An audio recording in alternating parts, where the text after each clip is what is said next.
Seriously, what is that? It's weirding me out. Is it like... It's not going to be like one of the gates or whatever from Shield Hero, right? But, I mean, so far, there hasn't been a plot. They've introduced the characters and made every girl fall in love with them instantly. But other than that, there has not been an actual plot. Also, I'm pretty sure this episode was called Turning Point. Yeah, Turning Point 1. So, I have the sense that that thing is going to fuck some shit up. I'm just not sure as to how. The fact that we haven't seen any monsters yet, despite the fact that I'm pretty sure they mentioned there are monsters, makes me kind of have an expectation that's just kind of just going to spawn monsters. But, I mean, I did just watch Solo Leveling the other day, so maybe that's just kind of on the brain. Yes, of course he will. He suffered so much nuisance from another branch. I've been pretty confident about my work here. But if people are talking about me behind my back, I'm more confident that I'll cry myself to sleep every night. You should have listened to the entire line and not just focus on the suffered. I can't believe I've been in this world 10 years. Okay. Another time skip then. We're getting through his early years pretty quickly. Today. Well, I never would have figured out Beast God if not for you. Studying is surprisingly hungry work, huh? What do you say we go grab a snack? Why the God suffix? We shouldn't do that right before dinner. Why don't we just relax in here instead? Maybe there's a thing in Japanese that makes it make more sense. Like in ReZero, Ma Beast is how is how the term is translated, but that can also be in Japanese be read as witch beast, as in the Witch of Envy's beasts. So there's that, and I feel like that's got to be a similar thing here. I don't know why else God would be part of every single language's name. That doesn't make sense otherwise. Also, why is this show called Jobless Reincarnation? He was a child for most of the show so far, and then for the rest of it, he's had a job. This'll be fun. Let's see how God. far she'll go to keep me here.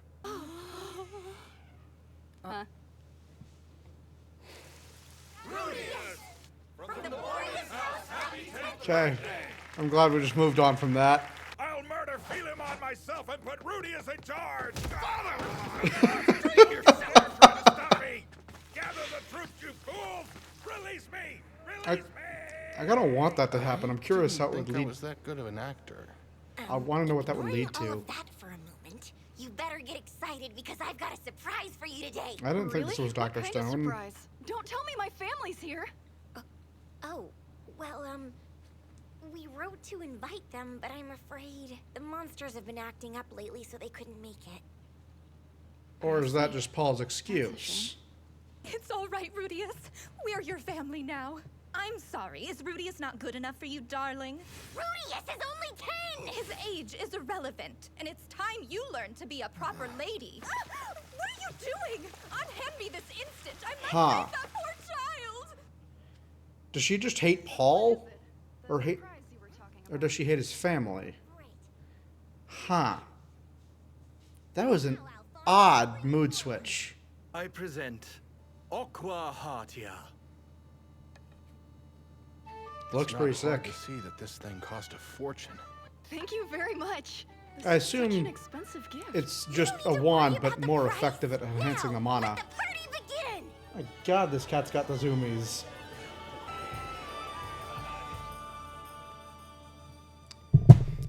I'm so infuriated that this feels the need to be an isekai when that has done nothing to enhance the story and is actively taking away from it. It's so frustrating.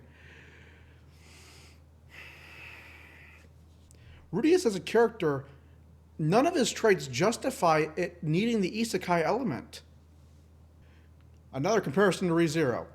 1. Subaru understands the concept of an isekai and has pre-existing expectations about what it should be, and that affects how he interacts with people and what he does in that story. His backstory is much more believable and significantly affects who he is as a person. Outside of Rudius not being able to go outside for a bit, something that he quickly got over in this show, that has not mattered at all.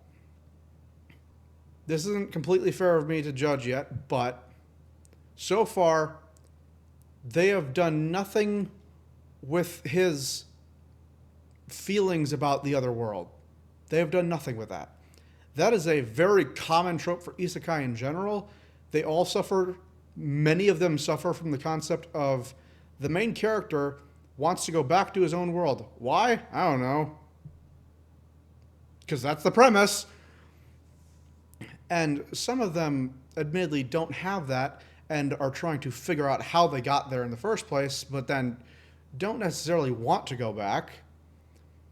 But Re:Zero creates this fantastic character dilemma where Subaru's life, paradoxically, got so much better by him going through hell.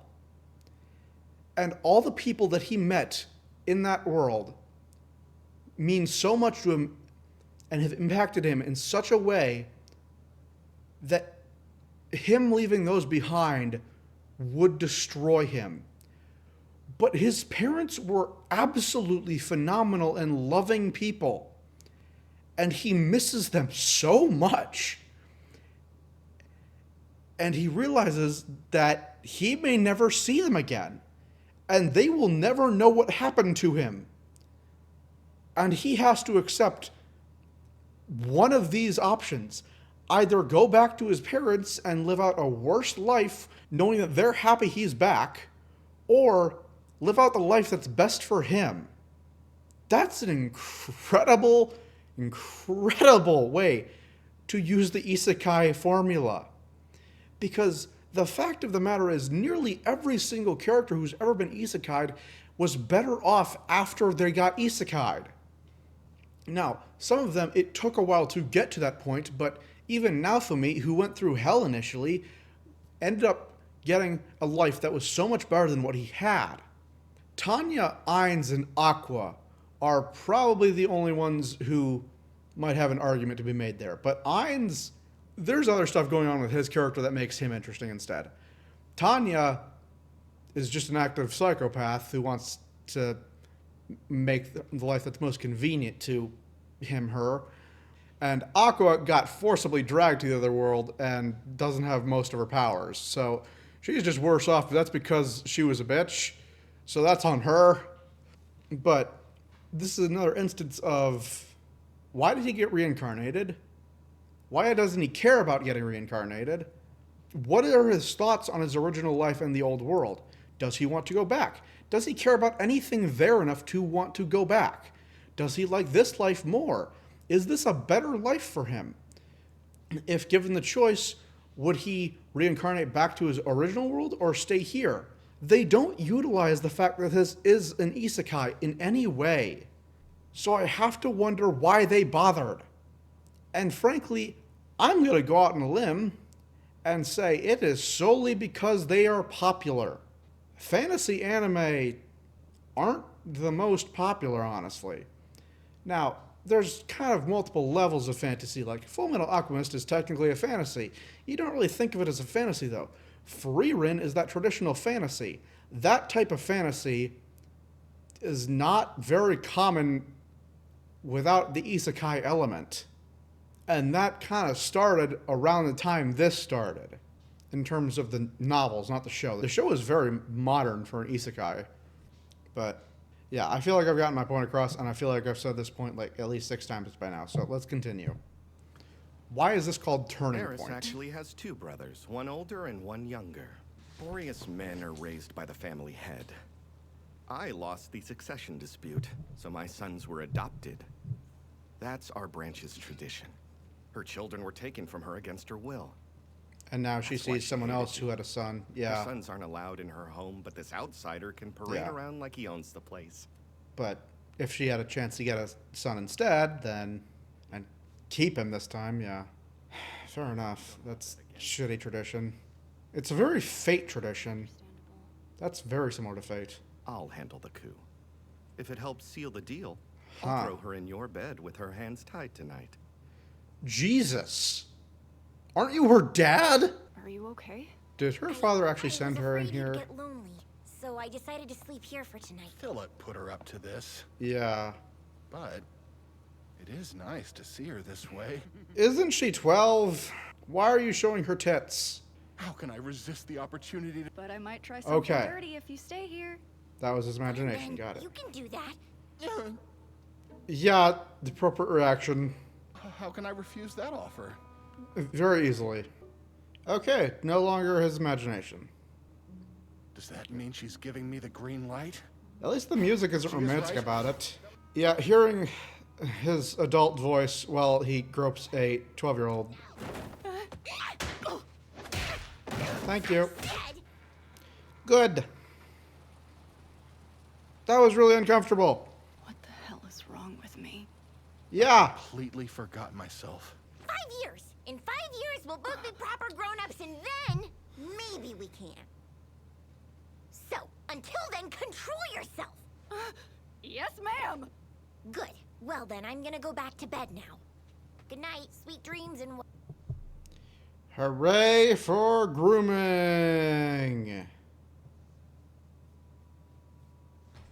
If you want to argue that he's in a 10-year-old's body so it's fine, go fuck yourself. Nothing about his mind is acting like a 10-year-old. He is very clearly in his 40s. If you think it's unfair of me to say that he can't have romantic relationships with people his age, because of that, I don't give a damn. Is that wild to say? I don't think it's too wild of me to say that someone with the mind of a 40-year-old should not fuck or groom children. What a wild concept! These bastards are keeping me for my son's 10th birthday. Sorry, Rudius. Hope you can forgive me. Hi, Zenith. Well, good afternoon, Sophie. Come I'm on. concerned about them showing Paul all of a Hey there, sudden. Norn. Aisha, make sure you wipe the corners too. Okay. Okay, I will say, I did know character designs and names to some degree, and I was real fucking concerned when the maid was pregnant, because I thought her daughter would be Eris. I thought he was gonna fuck his half-sister. This isn't... I'm not gonna say that what's now is good, but like... amputation is better than murder. Something Master Rudius used to keep by his side at all times. Really. Aisha! I am shocked by how chill that maid is about the panties. Because, yeah, it's obviously Roxy's panties that are in that. But, like, she is surprisingly chill about that. And I mean, I guess, like, she is the maid to his family. So, probably better for her to be quiet about it, I guess. But still, that's commitment. Hey, I'm back. You were gone a long time. He looks like Naofumi. Hey, Roxy, I don't care about studying. Just take your clothes off. Come on, Fanny. It's interesting to me that she's not at all bothered by Rudius It's when directly above Asura Kingdom. she's frustrated by the No prince. Are we finally getting a villain? Alright. Behold the great emperor of the demon world, Kishirika Kishirisu!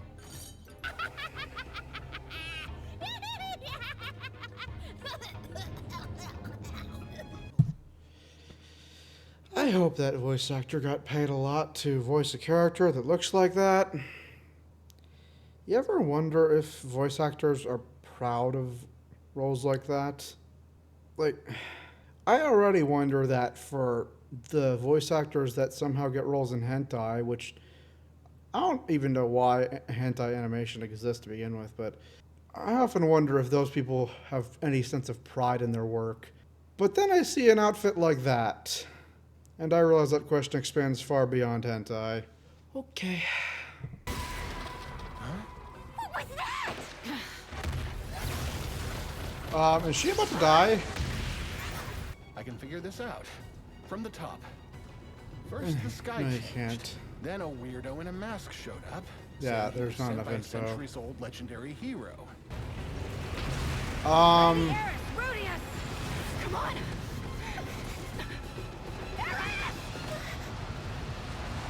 Okay, well, then she didn't die, but fuck, okay.